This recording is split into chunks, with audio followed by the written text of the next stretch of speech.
공동체에서 가장 필요한 성품, 절제, 그에 대해서 오늘 말씀을 전하겠습니다.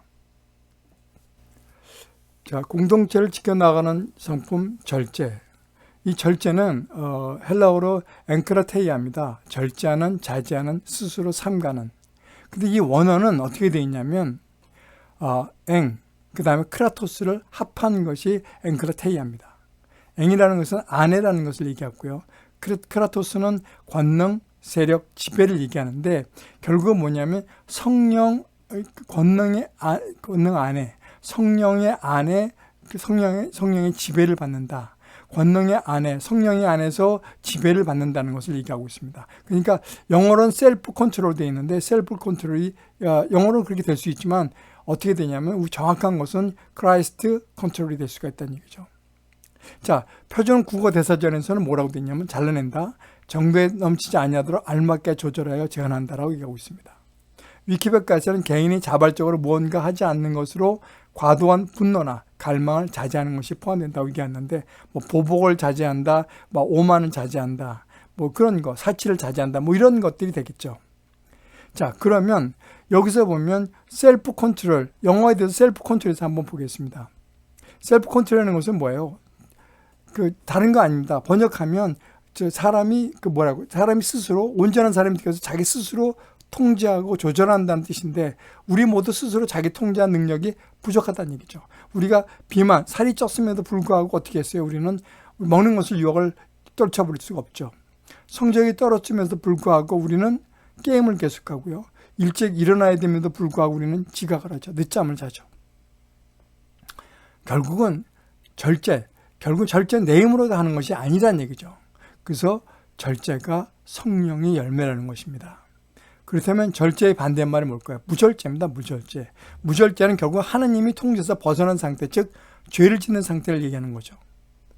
자, 이것을 그러면 우리가 정리를 해보면 자신을 제어하고 억제하여서 온전히 하는 것을 의미한다고 얘기하고 있습니다. 계속 자신을 온전한 방향으로 가도록 총재하는 것을 얘기하고 있습니다. 결국은 우리가 셀프 컨트롤, 우리가 우리 스스로 컨트롤할 수 없다면 우리는 누구의 도움을 받아야 돼요? 예수 그리스도, 지저스, 셀프, 크라이스트 컨트롤이 돼야 된다는 얘기죠. 야고보서는 이런 말을 하고 있습니다. 야고보 기자는 욕심이 잉태한 등 죄를 낳고 죄가 정죄한 등 사망을 낳는다고 얘기하고 있습니다. 그러면 어떻게 해요? 이 절제를 하지 못하면 결국은 사망에 이른다고 얘기하고 있습니다. 자, 그럼 뭘까요?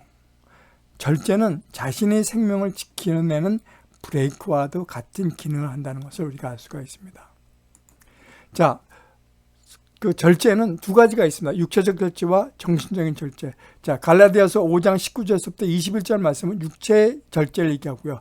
베드로후서 1장 5절에서 7절 말씀은 정신적 절제에 대해서 얘기하고 있습니다. 자, 육체의 일은 한번 같이 읽겠습니다. 육체의 일은 분명하니 곧 음행과 더러움과 더러운 것과 호색과 우상 숭배와 주술과 원수 맺는 것과 분쟁과 시기와 분됨과 당 짓는 것을 분열함과 이단과 투기와 술 취함과 방탕함과 또 그와 같은 것들이라.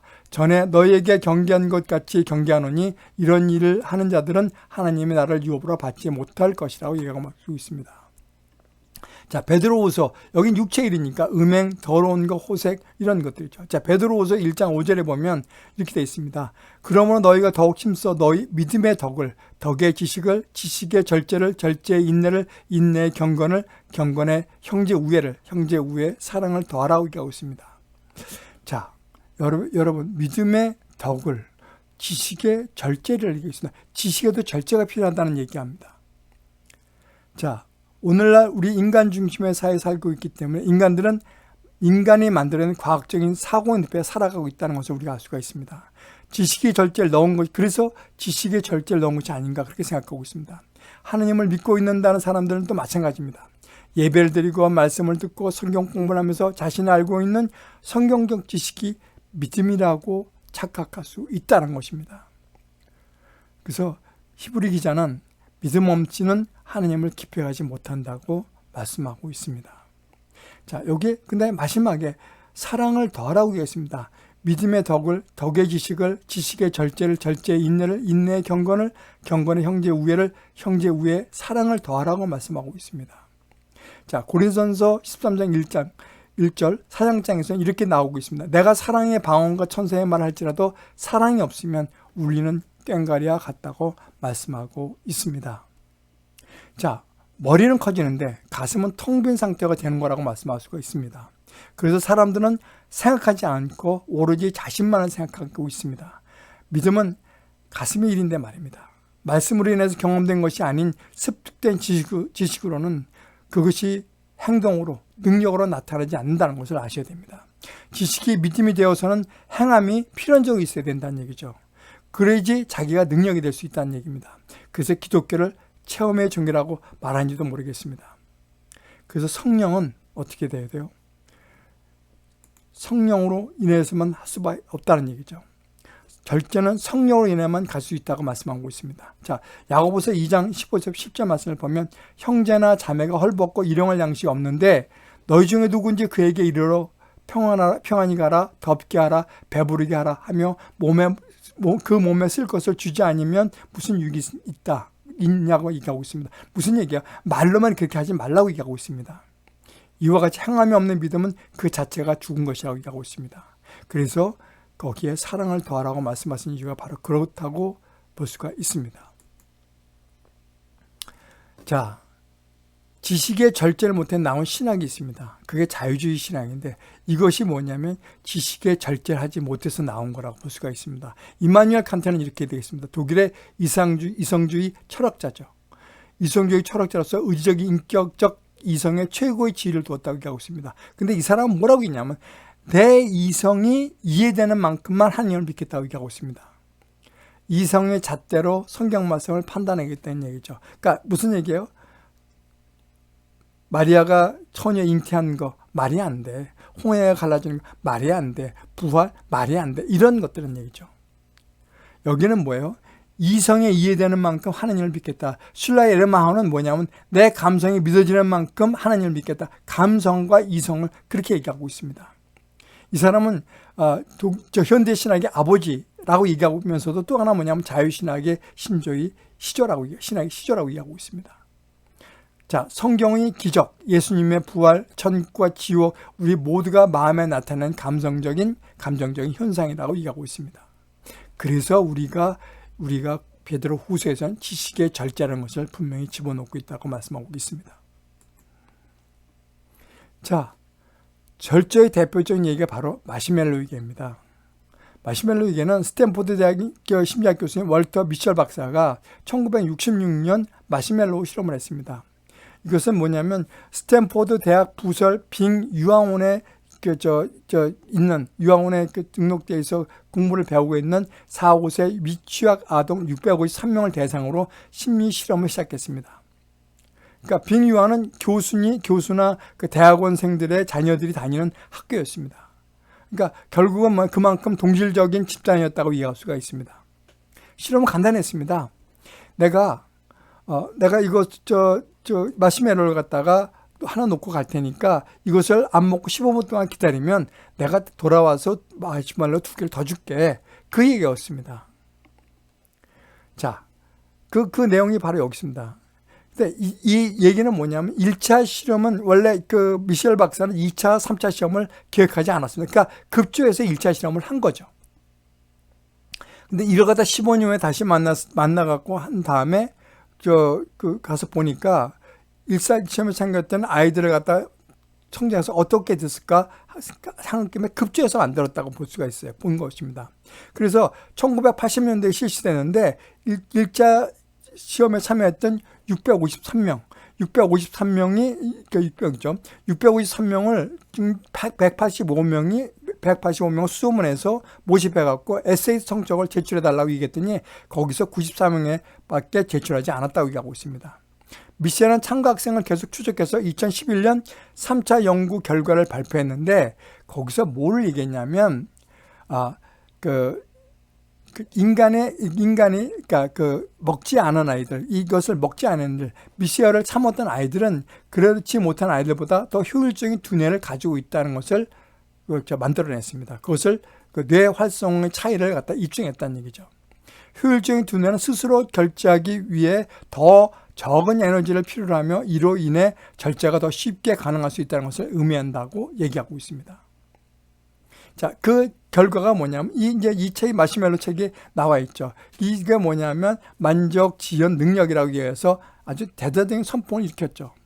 자, 이 결과가 뭐냐면 이렇게 나왔습니다. 선생님이 나간 후에 그 마시멜로를 먹지 않은 아이는 15분을 기다리는 아이들은 문제 해결 능력이 우수했으며 목표를 효과적으로 추구하며 성공적인 삶을 살았다. 대인관계가 좋았고 높은 자아 존중감이 있었고 좌절과 스트레스를 잘 대처했고 학업 성적이 좋았고 에세이 점수가 높았다. 210점 정도 차이가 났다고 얘기하고 있습니다.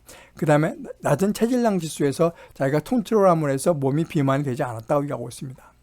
마시멜로를 먹은 아이는 어떻게 되냐? 유혹에 잘 흔들리고 약물 중독 등으로 실패의 삶을 살았고요. 충동적이고 싸움에 잘 말려들었어 사회적으로 부정적인 아이였다. 낮은 자아 존중감으로 좌절과 스트레스를 많이 받았고 학업 성적이 좋지 않았고 높은 체질량 지수에서 비만으로 나타났다고 얘기하고 있습니다. 자, 여러분, 이 만족 지연 능력이라는 것 자체에 대해서 크렘을 건 사람들이 있습니다.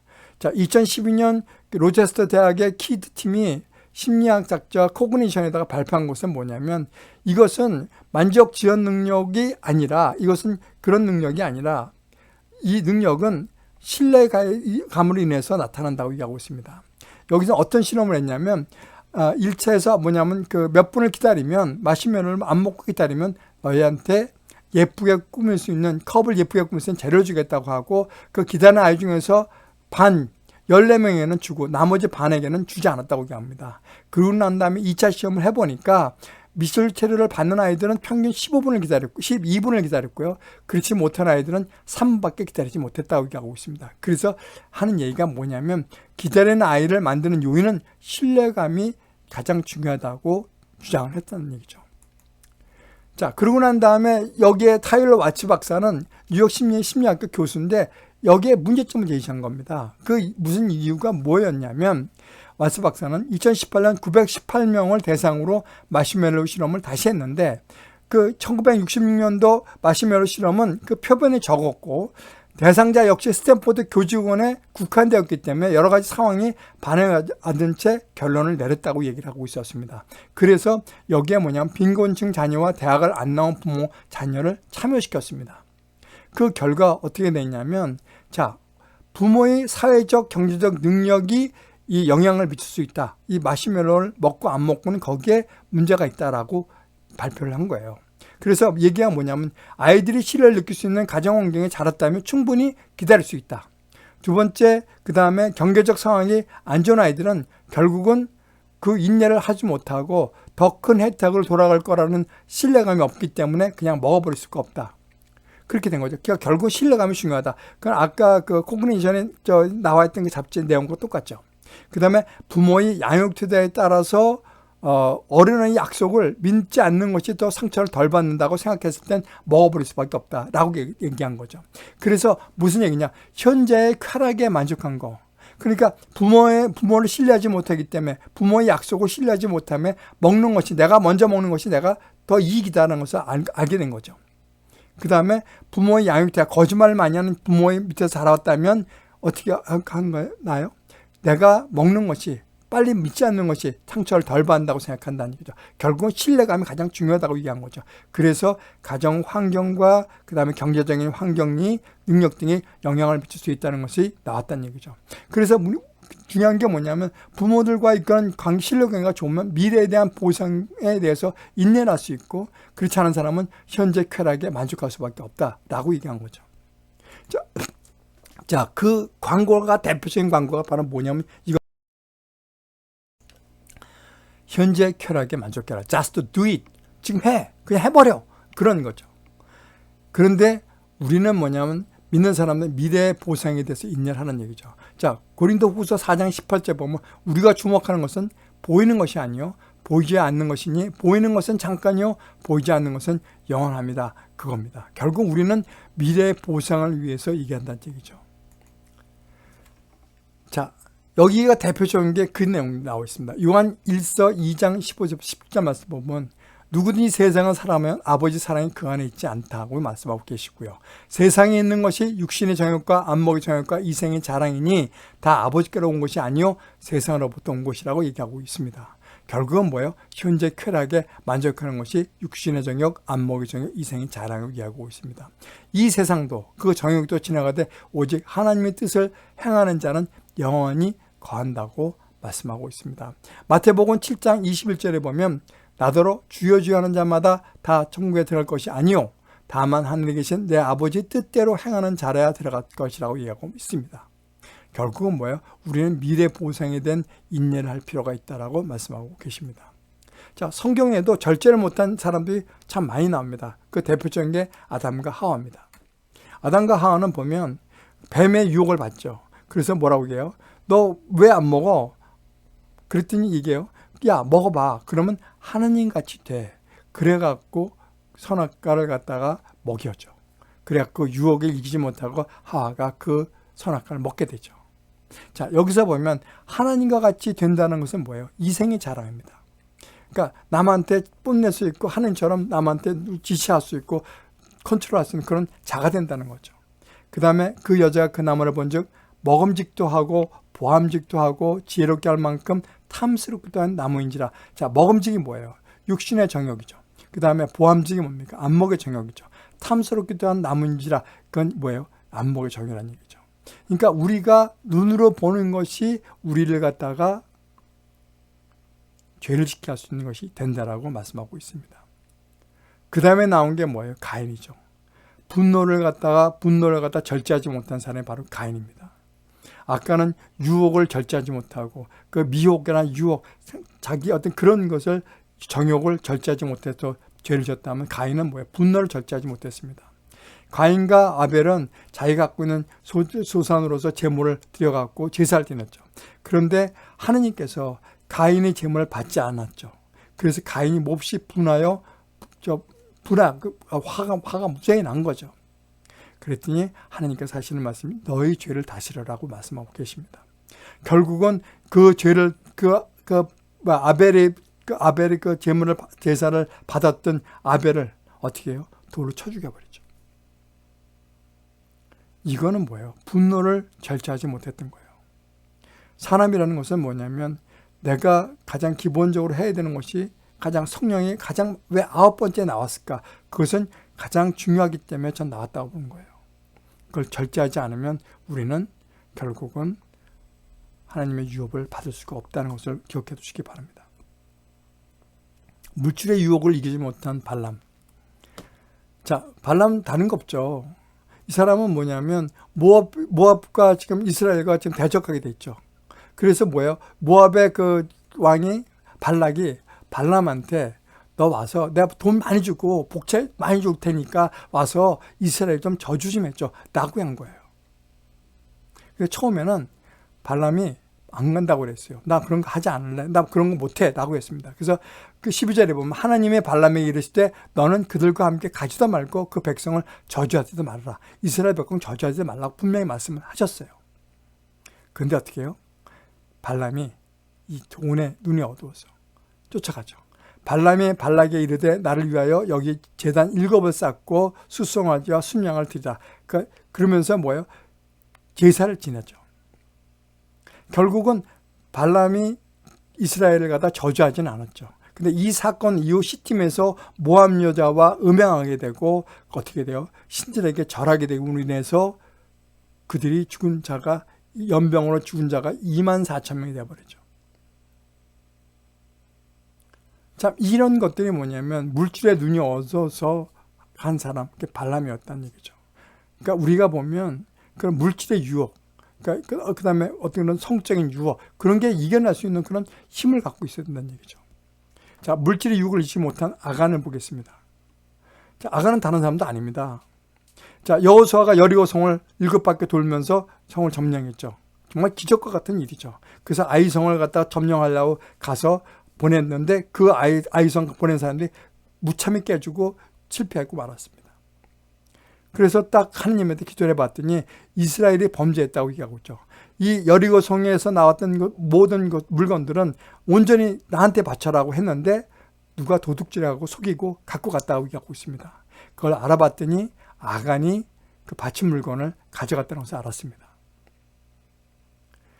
여러분, 왜 이런 것을 알면서, 하나님의 말씀을 알면서도 왜 이런 짓을 했을까요? 그건 다른 거 아닙니다. 물질의 유혹, 물질의 그 유혹을 벗어나지 못하고 그렇기 때문에 그런 겁니다. 자, 하나님을 못 믿은 나하만 장군에 대해서 한번 보겠습니다. 나하만 장군은 뭐예요? 문득병을 걸렸죠. 그래서 그 왕이 야, 저 이스라엘 한번 가봐. 그렇게 해서 이스라엘에 가서 엘리사를 만났죠. 근데 엘리사가 딱 와서 보더니 야, 요단강 가서 7번 몸 씻어. 그럼 회복될 거야. 딱 그랬다는 얘기예요. 그 나하만 장군은 뭐냐면 내가 누군데, 내가 그 장군인데 네가 감히 네가 나한테 안 오고 뭐 가서 씻으라고? 건방진 거 이렇게 돼버린 겁니다. 그래서 자기가 이 선지자가 와서 그 손에다가 그 무에다가 흔들고 나병을 고칠 거라고 생각했거든요. 생각했는데 그렇지 않았다는 얘기죠. 그러니까 나하만 장군이 무슨 얘기를 했냐면 야 요단강이나 다메섹강이나 뭐가 틀려? 그래갖고 분노해서 떠나버렸다는 얘기죠. 그랬더니 그 종들이 참 이 종들이 참 대단한 종들이에요. 나와서 얘기를 한 거죠. 선지자가 만약 강에서 목욕하는 거 하지 말고 다른 걸 시켰으면 당신은 했을 것이다. 근데 그 선지자가 씻으면 낫다고 얘기했는데도 불구하고 왜 안 해줬습니까? 그래서 나하만에 가서 다시 한번 몸을 씻죠. 결국은 뭐냐면 자기 의를 견지하지 못했기 때문에 그 정말 진리를 갖다가 하느님에 대한 은혜를 받지 못할 뻔했죠. 결국은 이 사람이 주위에 어떤 사람이 함께 하느냐, 주위에 어떤 사람이 있냐에 따라서 이 사람이 인생이 바뀔 수 있다는 것을 우리가 알 수가 있습니다. 자, 배고픔을 못 참은 에서를 한번 보겠습니다. 자, 에서가 돌아왔습니다. 돌아왔는데 너무 배고픈 거예요. 그래서 근데 야곱이 팥죽을 끓이고 있거든요. 그랬더니 야곱한테 야, 그거 한 그릇 줘 그랬더니 야곱이 뭐라고 그래요? 그러면 형 장자권을 나한테 줘. 그럼 줄게. 그랬더니 뭐라고 얘기해요? 내가 죽게 되었으니 이 장자의 명분이 내게 무엇이야? 뭐가 유익해? 결국은 에서는 장자의 명분을 가볍게 여겼다는 얘기죠. 그로 인해서 어떻게 돼요? 에서는 장자의 명분을 야곱에게 팔아갖고 결국은 야곱을 죽이려고 쫓아다니고 했죠. 결국은 뭐냐면 그 육신의 정욕, 그 배고픔을 갖다 이기지 못하고 장자권을 갖다가 팔아버린 그런 사람이 돼버린 거죠. 정욕을 이겨낸 요셉을 한번 보겠습니다. 자, 다른 거 없어요. 이 여자가 자기 그 주인, 이 주인이 요셉을 꼬시는 거예요. 나하고 동침하자. 주인의 아내가 요셉에게 눈짓하다가 동침하기를 청하니 어떻게 해요? 요셉이 도망가죠. 그래갖고 어떻게 해요? 이 아내분들 함께 있지도 아니하고 도망가 버렸어요. 그리고 그 여인의 옷을 잡으니까 뿌리치고 요인 소나기에서 벗어나 밖으로 나가버리죠. 자, 그 여인이 사람들이 도망가고 나니까 창피할 거 아니에요. 그죠? 그러니까 어떻게 해요? 사람들이 왔으니까 저놈이 나를 갖다 덮치려고 그러다가 덮치려다가 내가 소리 지르니까 옷을 버리고 도망갔다고 얘기하고 있습니다. 육체의 정욕을 이겨낸 요셉. 우리는 하나님이 어떤 분이라는 것을 알고 그래야지만 우리가 이겨낼 수가 있습니다. 고린도전서에서 보면 이런 얘기하죠. 그 음욕을 하는 사람, 음행을 하는 사람과 밥도 같이 먹지 말라고 얘기하고 있습니다. 왜요? 그 사람한테 옮길까 봐. 우리는 그럼 어떻게 해야 돼요? 우리가 어떤 그런 상황이 있으면 피해버려야 된다는 얘기죠. 그러니까 우리가 성욕은 이겨낼 수 없으니까 보디발의 아내의 유혹에 뿌리친 것처럼 그렇게 뿌리칠 수 있는 그런 자리를 피해버리는 것이 가장 현명한 방법이라는 것을 우리가 알아야 됩니다. 자, 로마서 8장 5절에 보면 육신을 따르는 자는 육신의 일을, 영을 따르는 자는 영의 일을 생각한다고 얘기하고 있습니다. 그것이 뭐예요? 바로 영의 일을 따르는 사기 때문에 영의 일을 했기 때문에 그 육신에서 벗어날 수 있다는 얘기죠. 보디발 아내는 육신을 따르는 사람이었죠. 자, 미역을 못 참은 삼손. 자, 삼손은 여자들을 갖다 무지 좋아했죠. 자, 항상 뭐냐면 외적인 대상을 항상 언제나 마음을 뺏겼어요. 그래서 항상 오감에서 항상 느끼는 것을 가장 중요시 여겼던 사람이에요. 근데 어떻게 됐어요? 이 드릴라한테 네 약점이 뭐야? 자꾸 물어보니까 결국은 자기 약점을 드러내고 말았죠. 머리털을 깎아버리면 돼. 그랬더니요, 잘라버리면 돼. 그랬더니 어떻게 해요? 이 드릴라가 블레셋 사람들한테 얘기해갖고, 아, 저 사람 약점이 머리를 갖춘 거야. 그 머리를 자르면 돼. 그렇게 말을 했어요. 그랬더니 정말 힘이 없어져 버렸어요. 근데 중요한 게 20절에 보면 여호와께서 이미 자기를 떠나신 줄 깨닫지 못하였다라고 얘기하고 있습니다. 이 말씀이 무슨 얘기예요? 이 능력, 네가 힘이 있는 그 능력 자체는 너한테 온 것이 아니라 여호와께 있다는 것을 말씀하신 것입니다.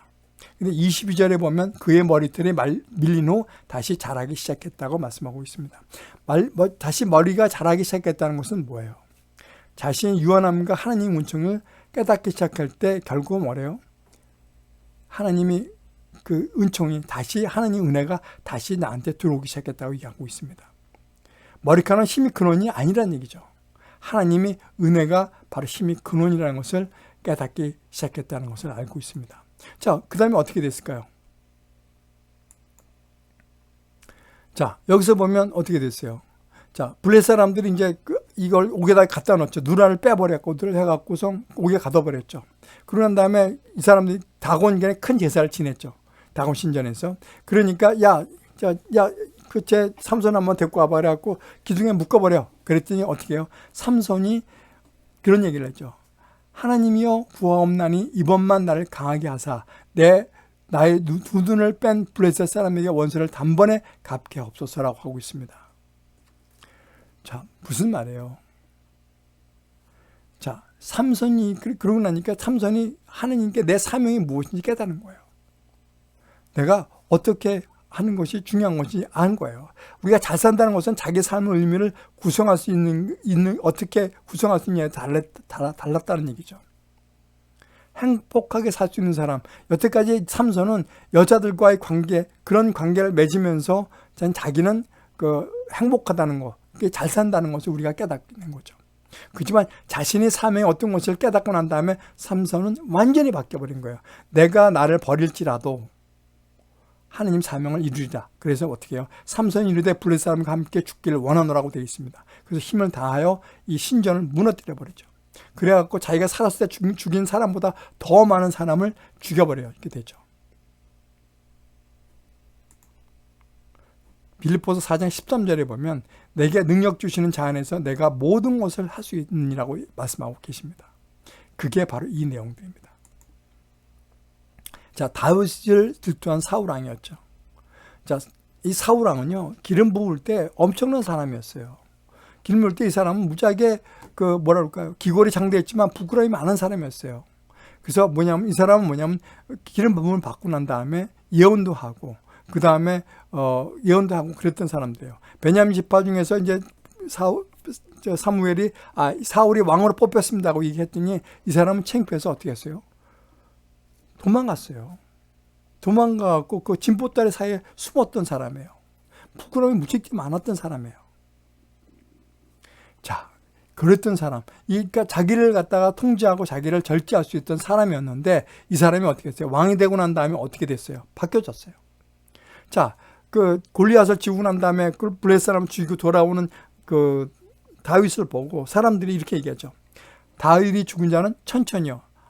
사울이 죽인 자는 천천히요. 다윗은 만만이라고 얘기하고 있어요. 그러니까 여기 질투를 한 거예요. 그러니까 질투를 절제하지 못한 거예요. 그래서 그 말에 심히 불쾌했다고 얘기하고 있습니다.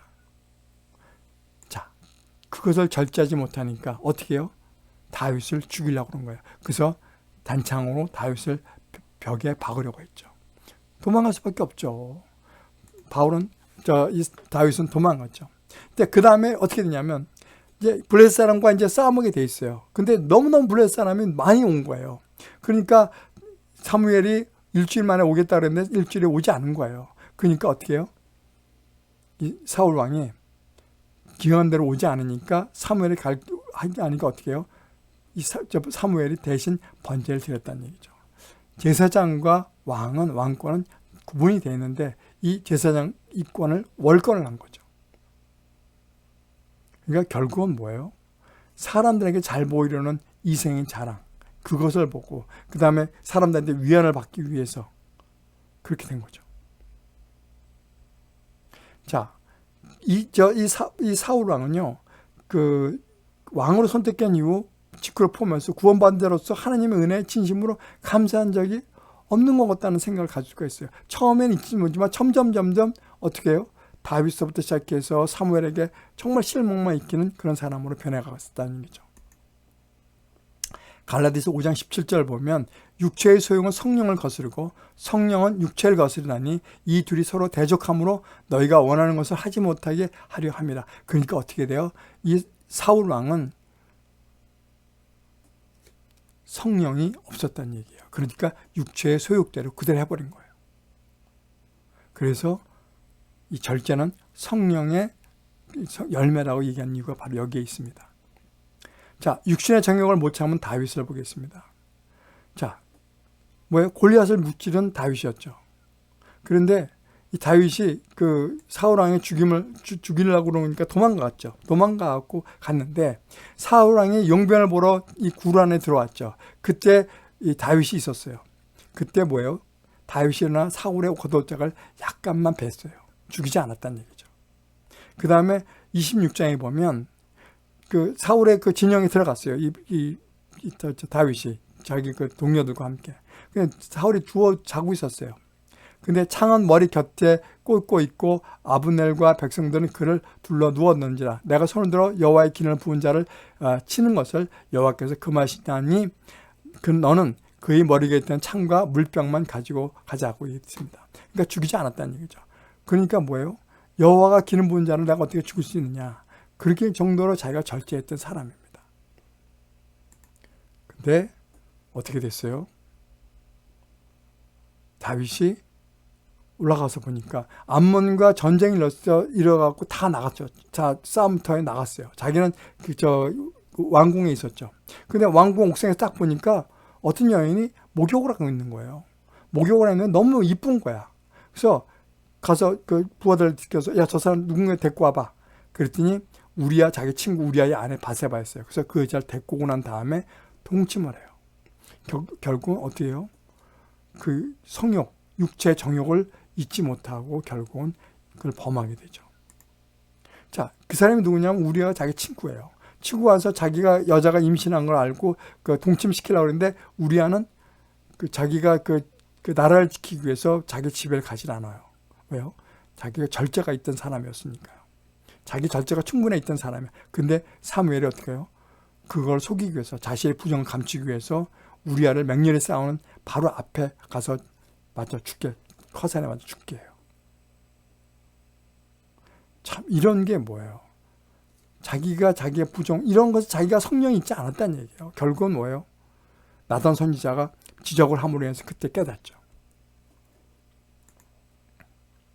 지혜로운 자였다가 정욕에 빠진 솔로몬.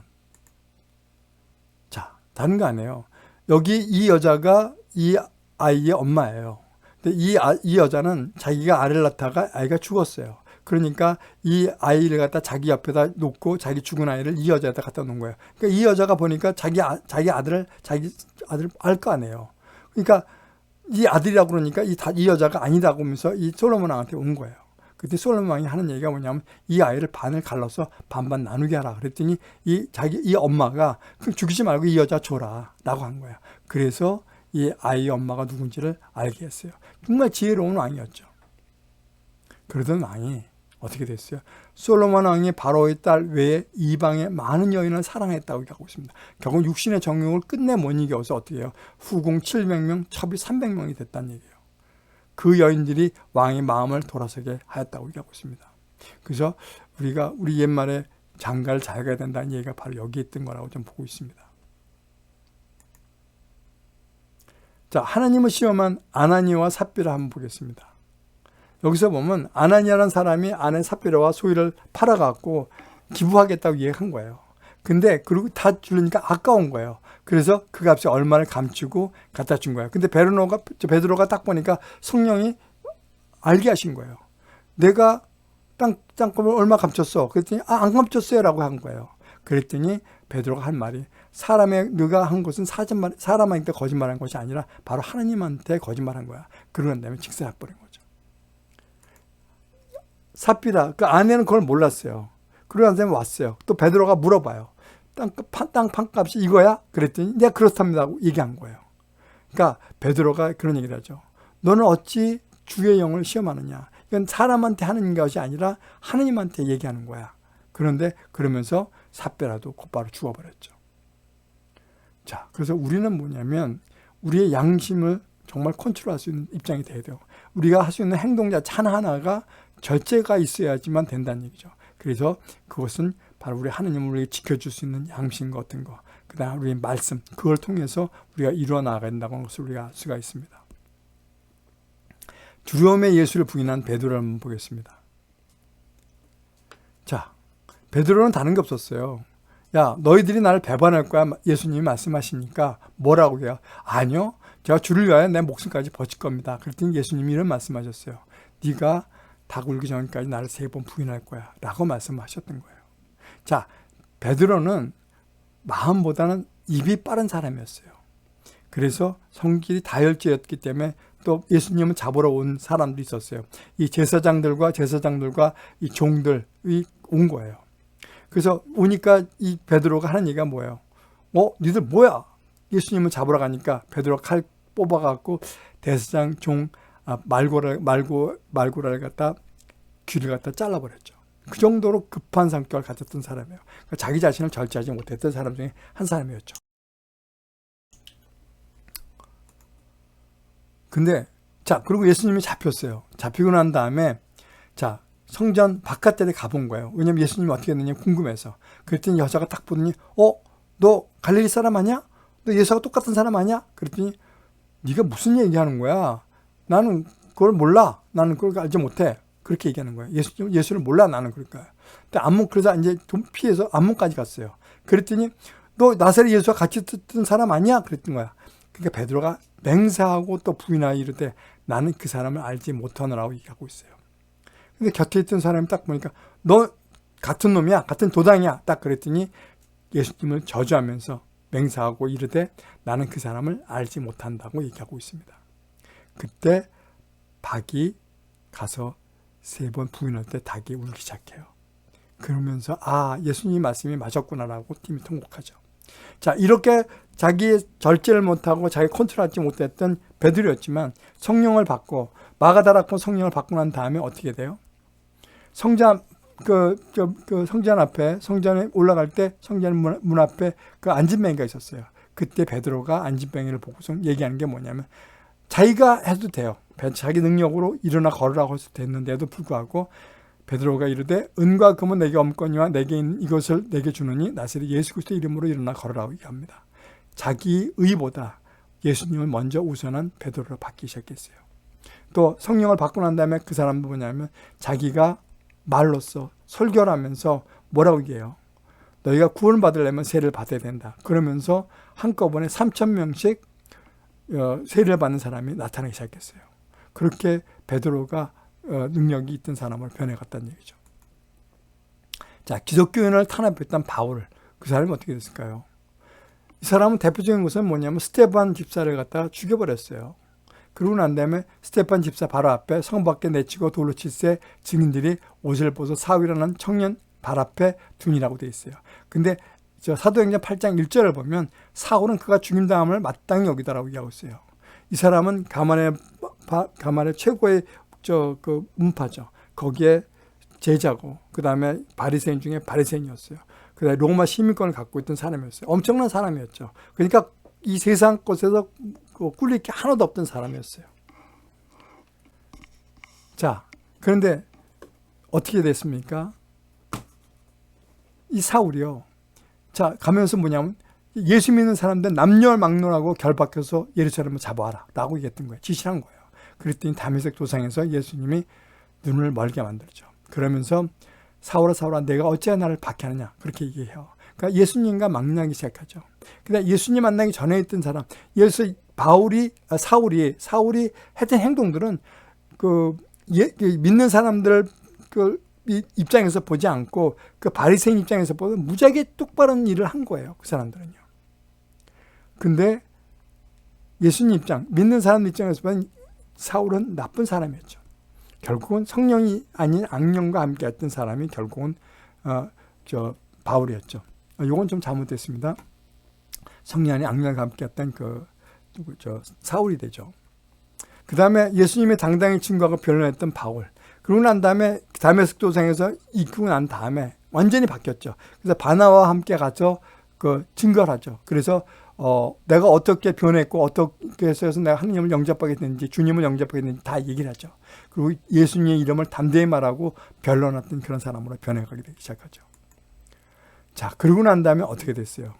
고린도후서 11장 23절 27절 보면 내가 그냥 바리새인으로 있었으면 정말 아무것도 할 일이 없었고 정말 편안하게 먹고 살 수 있었지만 어떻게 됐어요?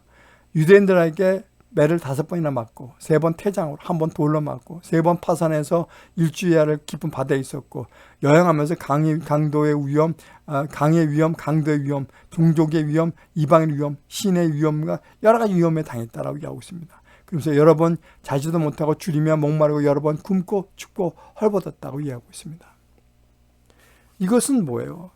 자기가 예수님을 알고 난 다음부터는 자기가 한 행동이 아니죠. 그러니까 자기가 없고 바로 뭐예요? 성령의 열매로서 나타나기 시작한 거라고 볼 수가 있습니다. 자, 육신의 정욕, 안목의 정욕, 이생의 자랑. 그게 현실에서도 찾아볼 수가 있어요. 자, 이 오거돈 시장 어떻게 돼요? 지금 성추행 오거돈 전 부시장 2심에서도 지금 3년이 나왔어요. 자, 여기서 보면 박원순 시장 자기 비서 성추행해갖고 또 결국은 자살이 나오게 됐죠. 자, 무슨 도지사, 그 다음에 뭐 국회의원, 그 다음에 뭐 보좌관, 이런 사람들이 전부 다 그렇게 성추행을 한 거예요. 결국은 어디냐? 결국은 육신의 정욕을 갖다 참지 못해서 그랬다는 얘기죠. 우리가 감각적인 욕심, 결국은 식욕이라든가 성욕을 의미하는 단어입니다. 먹고 마시는 것에 지나치게 집착하는 식욕도 정욕이라고 될 수가 있죠. 성욕도 마찬가지입니다. 우리가 육신을 입고 있기 때문에 육신의 욕망을 가지고 있는 것입니다. 결국은. 자, 예쁜 여자를 보고 성욕을 느끼는가 하면 유흥업소에 가서 여자들과 술을 마시면서 욕망에 빠져들기도 합니다. 그러나 제대로 된 사람이라면 그 욕망을 다스릴 수 있어야 한다는 것입니다. 욕망에 끌려다니지 않고 절제할 줄 아는 사람이 바로 지혜로운 사람입니다. 그래서 고린도전서에서는 사도 바울은 이렇게 얘기하고 있죠. 자, 만일 절제할 수 없거든 결혼하라고 얘기하고 있습니다. 그리고 정욕에 불같이 타는 것보다 결혼하는 것이 낫다고 얘기하고 있고 서로 분방하지 말라.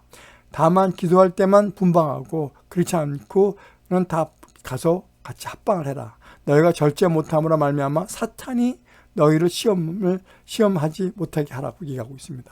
결국은 이렇게 싸우고 그러다 보면 결국 사탄이 틈탄다고 얘기하고 있습니다.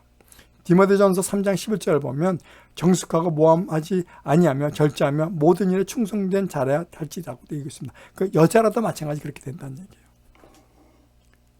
자, 이 정욕에 대한 내용들은, 이 절제에 대한 내용들은 우리가 감독, 장로, 집사의 조건에도 다 나타나 있습니다. 절제하는 자, 그렇게 얘기가 나와 있습니다.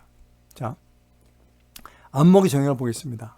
엠버머 사건의 경고 아직 끝난 게 아니다. 지금 또 엘방이라고 된 게 나왔죠. 그래갖고 지금 경찰이 수사하고 있는데 이게 왜 사라지지 않는 이유가 뭘까요? 공급이 있기 때문에 그런 거예요. 공급이.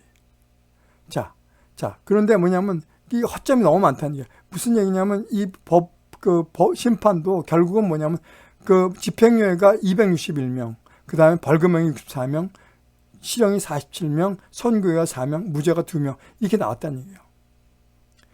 그런 이유가 뭐냐면 이런 어떤 그런 좀 강화가 되는데 그런 것도 강화가 형사처벌이 강하지 못했던 것도 나왔다는 얘기죠.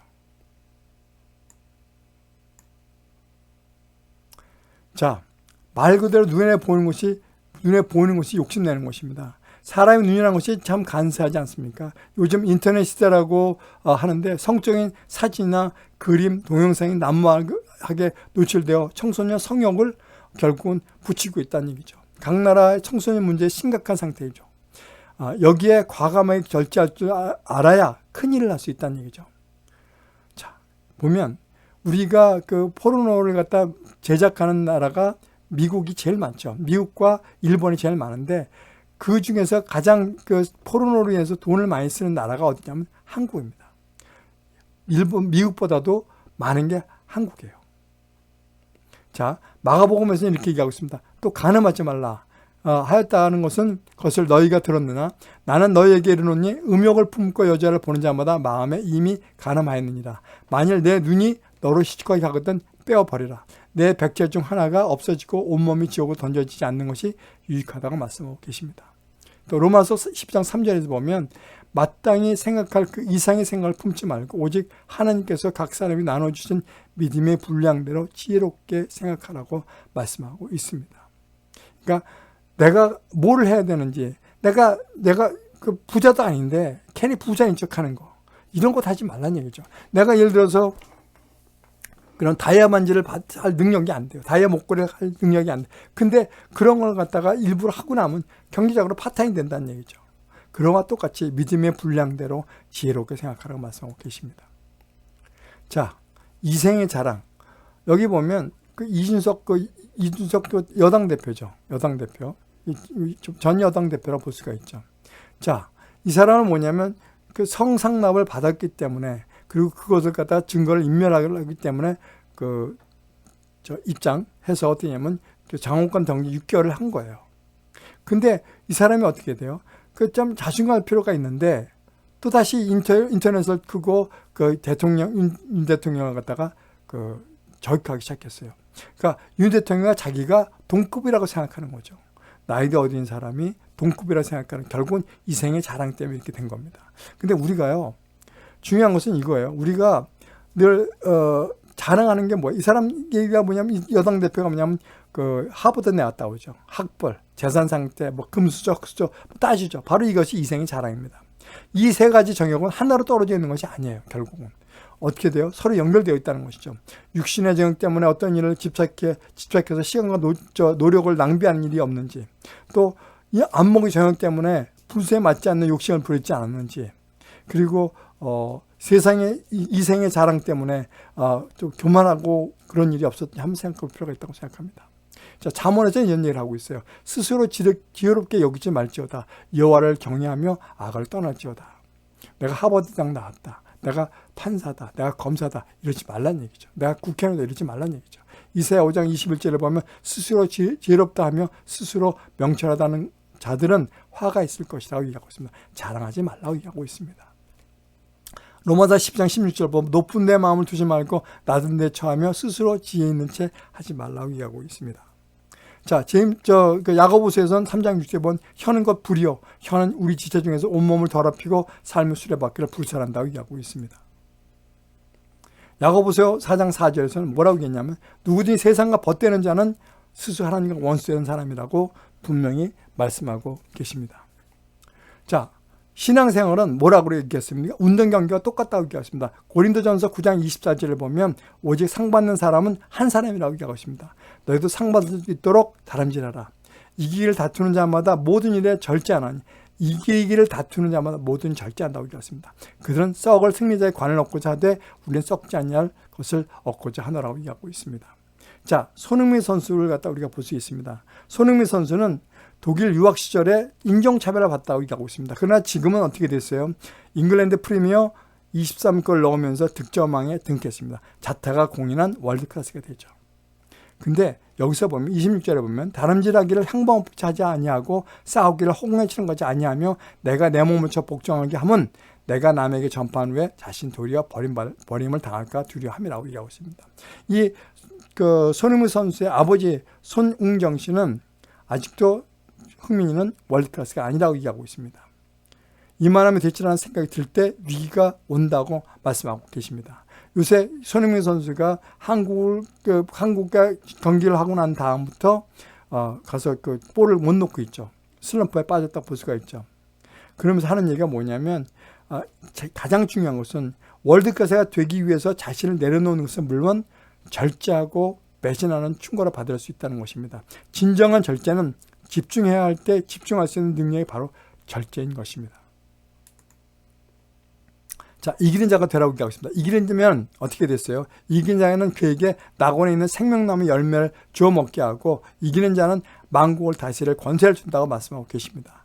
이기는 자는 성전 기둥이 되게 하고 하늘에서 내려오는 새 예루살렘의 이름과 나의 새 이름을 그 위에 기록할 수 있게 해준다고 얘기하고 계십니다. 또 이기면은 나는 그의 하나님이 되고 그는 내 아들이 된다고 말씀하고 있습니다. 그래서 어떻게 돼요? 우리는 꼭 이기는 자가 되어야 된다는 얘기죠.